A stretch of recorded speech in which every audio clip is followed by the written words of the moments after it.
You are listening to So What, a podcast from Canadian Mennonite University. CMU is in Winnipeg, Manitoba, in Treaty 1 territory. I'm your host, Jonas Cornelson, in Treaty 7, Calgary, Alberta.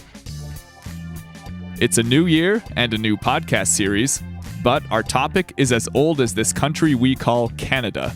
Right relationship and reconciliation between Indigenous and non-Indigenous people.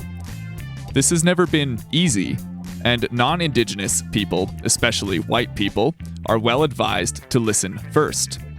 But we white Canadians do also speak, and how we speak matters. That's why I want to start this 4-part series on reconciliation by looking at the words of a high-profile white person. And by the way, I'm going to keep saying we to refer to white Canadians just to own my place in this conversation. The high-profile white person we'll hear from today is former Prime Minister Joe Clark. Mr. Clark was Prime Minister between 1979 and 1980, and later became a cabinet minister in Brian Mulroney's government. As a leader, Joe's words have the potential to set the tone for how other white people approach this topic. Since retiring formally from politics, Joe Clark has spent lots of time both listening and speaking on reconciliation. He visited CMU in 2015 to share a talk called From Truth to Reconciliation.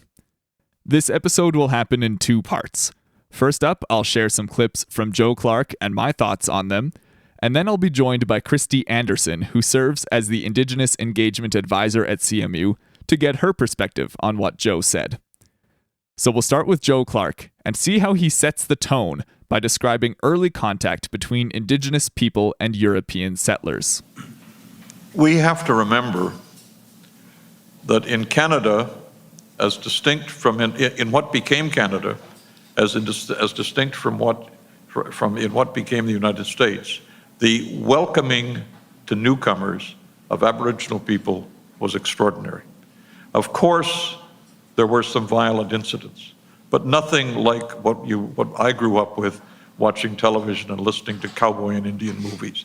The point is that not only that this was their land first, but more importantly, when we came to their land, they made us welcome. And that's a historic fact that is irrefutable and worth bearing in mind.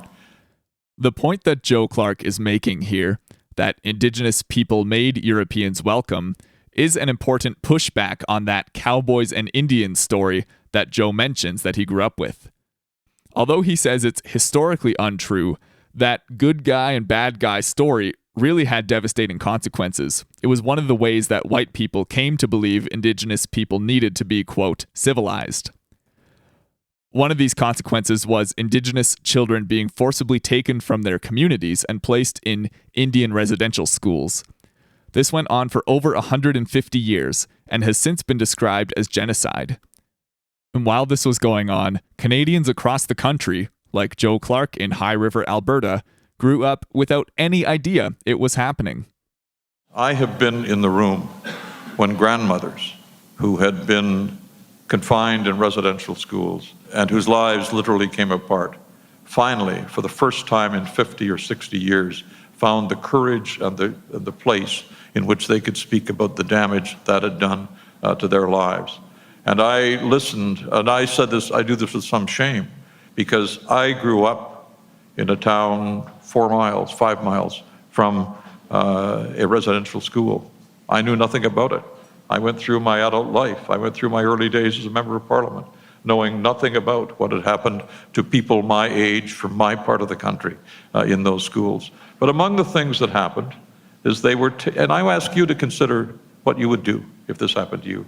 If when you were 4 or 5 years old, you had been taken away from your parents, you had been sent from a school, you had been told that the language you spoke was wrong and primitive, and if you tried to speak your language, in some cases, blocks of wood were put in the mouths of 4 and 5 and 6-year-olds so you could not speak. Joe Clark asking what you would do is a rhetorical question, of course.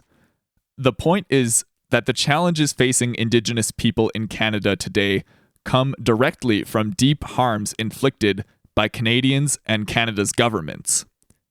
As Mr. Clark says, these harms have led to poor social outcomes for Indigenous people and negative stereotypes about them across multiple generations. There is an intergenerational dimension to this issue that needs to be looked at. It is one of the contributing factors to the relatively low socioeconomic situation of Aboriginal people in the country, whether relating to susceptibility to disease or to lifestyle problems or to other kinds of things. And it is simply there. There's no redoing the past. There is taking account of the past and ensuring that it will not recur.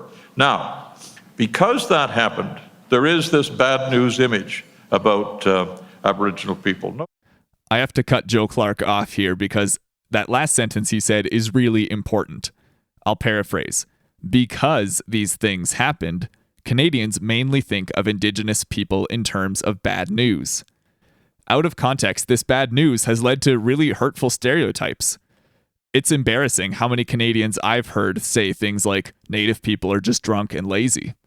That's what happens when we see the harm, but not the cause. We're now paying more attention to the history of residential schools, so it's tempting to forget just how recently most Canadians had no idea. And it's tempting not to acknowledge how many Canadians still hold these stereotypes. So what? How do we turn this around? There are many pieces to the puzzle: policy changes, land claims, and so on. But Joe Clark says we also need to work on changing the perceptions of Indigenous people among non-Indigenous Canadians. So I think land is central to this, but land agreements alone don't solve the whole problem. Land agreements alone can be a portal to a broader solution. The question here is about status and stereotype. And I don't mean status in the narrow Indian Act phrase. I mean status as equal Canadians. Right. As equal Canadians with a heritage that is different than that of others, but there are lots of Canadians with heritage different than others. How do we draw attention to the qualities of Aboriginal individuals and people as a group, Aboriginal people as a group? Here's an eccentric idea, but I think it's germane. One of the critical debates in Canada now is about sustainability, seen as the conflict between resource industries and environmentalists. Well, one of the realities is that Aboriginal people in their basic beliefs are the most environmental. There is a connection with the land that is absolutely essential to their identity and their history. Their involvement in the environmental movement now tends to be fueled more by protest than it is by their history of relation to the land. But their history of relation to the land can be very instructive to everyone if we are able to draw it out. And yet I think that the average Canadian view of Aboriginals involved in concern about pipelines is that here they are protesting again, rather than here they are respecting their traditional respect for the land. That's a little fuzzy still, but there's a very important distinction here that I think needs to be built onto. I think the getting out good news is very important about the racial instincts. And there are going to be some people whom we will never bring aboard this. Okay, there's a lot to unpack there. I'm going to try to touch on a few things. I want to note that the term Indigenous or Aboriginal has limits. There is such a wide diversity of history, culture, and present politics within and among all the groups referred to in this way. For example, not every First Nation or First Nations person will protest against pipelines. That being said, when some Indigenous people do practice environmental advocacy, we need to understand how deep cultural traditions shape this work.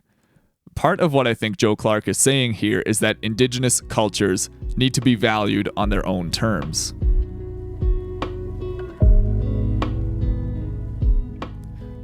Okay, we've covered a lot of ground here for just 10 minutes. As I said before, it's important that white people speak on these topics. We are responsible for changing our own narratives. But we also need the insight of Indigenous conversation partners. In that spirit, I am honored to be joined by Christy Anderson, who serves as an instructor and Indigenous engagement advisor at CMU, among many other things. Christy listened to the clips I took from Joe Clark, and then we chatted about what stood out to her. Christy will introduce herself, and then we'll continue with the conversation.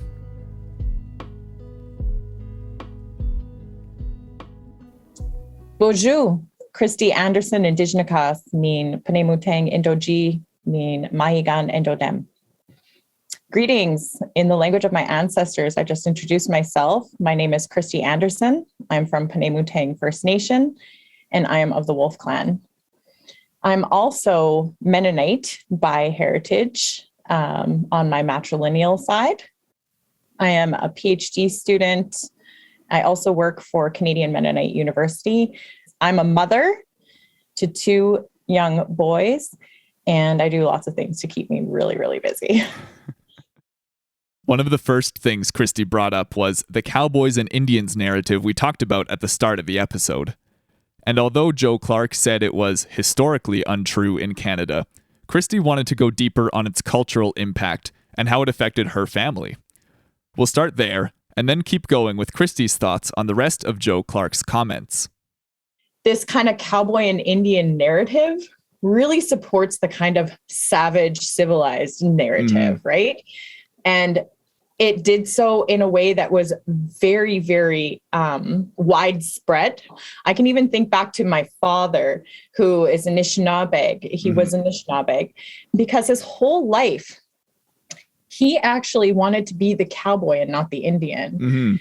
So I just picture my dad living on the res and going to play cowboys and Indians with his cousins and his brothers and all these other things, and these kids fighting over who's going to be the Indians, because in those movies, it was the cowboys were always the heroes. And so you've got this generation of Indigenous kids growing up on the reserve who don't want to be an Indian because they don't want to get killed and they want to be the hero. And my dad literally grew up, wearing cowboy boots and leather jackets. He really took that cowboy thing to the next level. So that was one of the things that I thought about in response to Joe. Let's talk about, I really want to talk about too, this part where Joe talks about how the harms of colonialism led to poor social outcomes and the intergenerational effect of that. Yeah. We have to get to this place where we understand that colonialism has manufactured a specific version of who Indigenous peoples are. And through policies and legislation, they have intentionally created poverty, right? This is manufactured poverty, social, political, and economic exclusion from settler society. Very intentional in what it was. It does what it set out to do, right? Is to exclude and to marginalize. And then what we have in all of this is this idea that first of all, we're viewing Indigenous peoples through a deficit lens, right? It's always what we don't have or what we're not attaining, according to, settler social norms or economic or political or educational norms. And it's always been framed for such a long time as the Indian problem. I think what's really, really critical and what is going to totally help us on this journey of understanding writing relationships and getting into better relationships between Indigenous and settler people is when we flip the narrative from Indian problem to colonial problem. So if there's one thing that you commit to getting into your head as a white settler person is to go from this idea of whatever story, whatever narrative keeps telling you that it's an Indian problem, changing that narrative to it's a colonial problem. So the way Joe Clark put it in the content was this whole, he emphasized the causality, which I drew out as really important, to say like, because of all these colonial initiatives, policies, etc., these things happened. This, what he called a bad news image of Indigenous people was formed and created. And he says that part of a way to respond to that is he calls it getting out good news. How does getting out good news fit into it for you, if at all? Well, okay, so this is a thing. It's not that I disagree with Joe. It's just that I think that good news isn't enough to counter this narrative that we are culturally and morally deficient, because that is the civilized savage dichotomy that has existed for so long, and it's really hidden. So I don't completely disagree with him, but I don't think that that's kind of like a silver bullet solution, right? Like, I think when it comes down to it, it's almost like I think a cherry on top, if you want to go and use that kind of illustration, as opposed to the hard work of reconciliation, which is policy and change, legislative change, respecting rights, inherent rights, treaty rights, honoring treaties, right? Like, it's almost like a window dressing. It's almost too light and fluffy of a solution to this problem, right? To this colonial problem. Yeah. There is one part where Joe talks about finding out a way for Indigenous people, transforming perceptions of Indigenous peoples, and this kind of idea that Indigenous peoples need to be seen as having equal status as equal Canadians. And I have to say that is not the goal of Indigenous people. So in this point, I feel like Joe kind of missed the mark there, because we need to have all the same rights as every other Canadian, but then we also have our Aboriginal rights, which came later, of course, in the Constitution talks in 1982. But, there's this idea that like so many Canadians, right, forget that our ancestors like allowed you to come here. Right. And then everything changed for us. And these treaties that we negotiated in order to kind of live a peaceful life and that everybody would benefit from the relationship, right?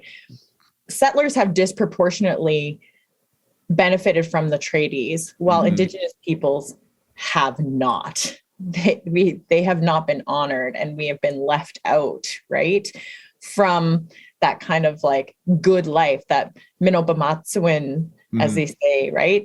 Of that good life, the intent behind it, of everybody having a good life and sharing that good life. And so I think he kind of misses the mark a little bit there, where he's talking about becoming as equal Canadians. Okay, there's one other thing where he talks about valuing cultures on our own terms. Yeah. And even though this idea of like valuing different cultures is really important, that we also need to kind of challenge the idea that Indigenous peoples are just like cultures. Like, we're nations, right? We're nations, and we have our own knowledges. We have our own worldviews. We have our own understanding of like everything from the cosmos to like humans and how humans interact with each other and the earth. I think that we need to move beyond kind of this idea of just like culture, like indigenous culture, into more of a nation base, and valuing Indigenous knowledges as relational, right? As inherently relational.